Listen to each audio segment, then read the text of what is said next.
CSB ban কৰিব লাগে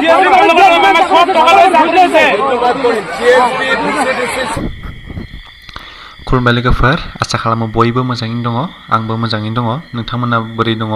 comments खालामनो दाबाव दिनै एपइन्टमेन्ट रानगासिनो दङ फरेस्टार 1 आरो फरेस्ट गार्डनि दा बियो महापुरुषा श्रीमन्त शंकरदेव पाब्लिक अडिटोरियाम हल तामुलपुराव दा बेयाव फरेस्टार 1 आरो फरेस्ट गार्डनि दा BTCआ जा रिजाल्ट फोसावनाय दा बै जाय केन्डिडेट्सफोरा सिलेक्शन जादोंमोन दा बिथांमोना जोबोद गोजोननाय फोरमायदों लोगोसे थाइसेबो फैसा लायासिनो दा बे जबखौ मोननो हादों होननानै दा बे निउज पर्टेलफोराव फोसावनायखौ जोङो नुनो मोननाय जादों गुबुन फारसेथिं BTC जब रिजाल्ट फोसावनाय दा बेखौ लानानै गोबां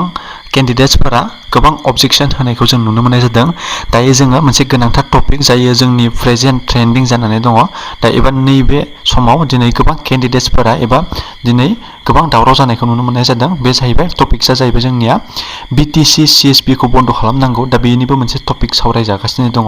लोगोसे PCDC थानाय नंला गासिबो बन्द जागोन दा बेफोरनिबो मोनसे टपिकआ सावरायजागासिनो दङ स्ट्रं डिमान्ड आरो गोख्रों थांखि लाबाय दा बैफोरनि टपिकखौ जों सावरायगोन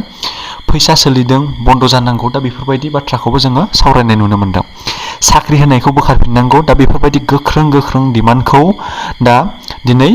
केन्डिडेट्स बिथांमोना चिफ मिनिस्टारनि सिगाङाव गोख्रों रावजों सोंखारिदों दा बेखौ जोङो खोनासंनानै लाग्रोनि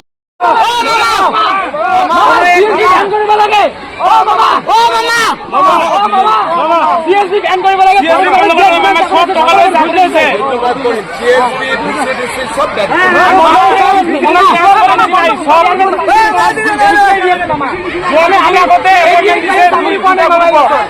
আৰু নামা পুলিচৰ ৰেজাল্ট কেতিয়া দিব পুলিচৰ 9 অক্টোবৰ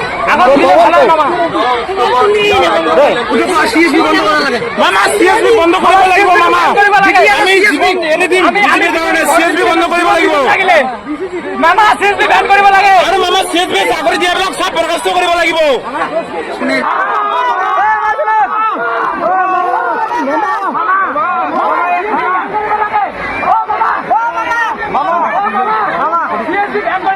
मानगोनां जोंनि आसामनि CM डक्टर हिमन्त बिश्व शर्मानि सिगाङाव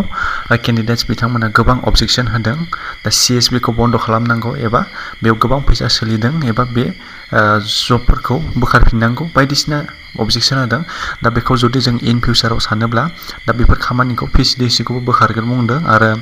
CSB जाय जोंनि BTC आव साख्रि होग्रा बर्ड दा सेन्ट्रेल सिलेक्शन बर्ड दा बै बर्डखौबो फोजोबस्रांगोन होननानै थांखि लादों एबा बुंदों अब्ला जुदि थारैनो जुदि इन फिउचार दा बैफोरबायदि PCDC एबा CSB बर्डआ बोखारजागोन नामा दा बेयाव जोंहा सोंलु जायो जुदि दिनै स्टेटनि CM बिथाङा जुदि रोखायै डिसिसन लायोब्ला बे इन फिउचार बन्दबो जानो हागौ दा बेखौ जोङो एसे गोसोआव साननानै लानो हायो अब्ला दिनैनि नैबे भिडिअनि सायाव नोंथांमोना माबाफोर जुदि बुंनो गोनां दङब्ला कमेन्ट्स खालामनो दाबाव अके गोजोन्थों